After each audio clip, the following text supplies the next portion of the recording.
In today's video, I want to replace my calculator's battery. Although my calculator still works, I want to replace it now because I have a big test coming up and I do not want my calculator's battery dying during that test. I already checked and this calculator uses a CR2032 battery, so I have one right here. And if we measure this battery's voltage with a multimeter, we can see that it is at 3.27 volts, and this is a brand new battery. So first, I will remove my calculator from this little holder, and it is held together with 6 screws. And I will remove these screws now.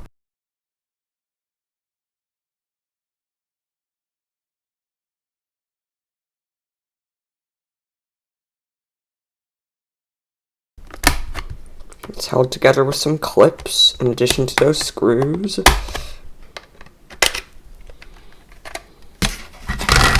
And this is what is inside my calculator.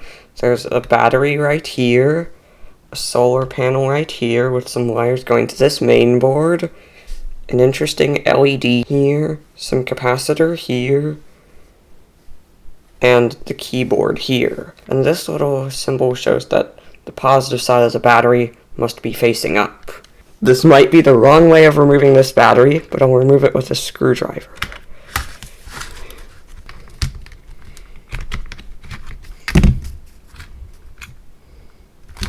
There's the old battery. It's a CR2032. And I wonder what voltage it is. So this battery is currently charged at 2.98 volts. So it is more discharged than this brand new battery. So now I will install this new battery.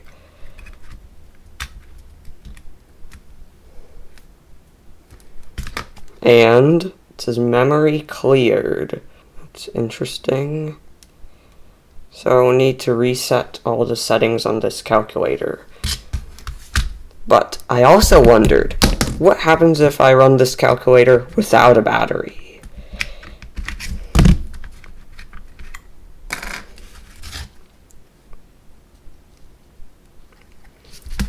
Its solar panel works.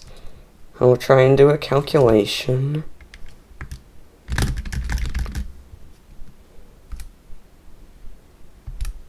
It can't really run with just the solar panel. It needs this battery.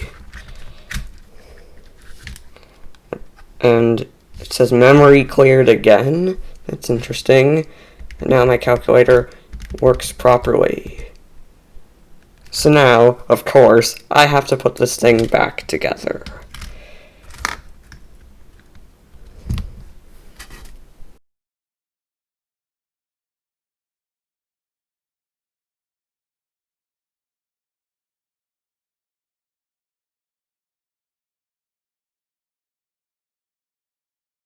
And my calculator still works, of course.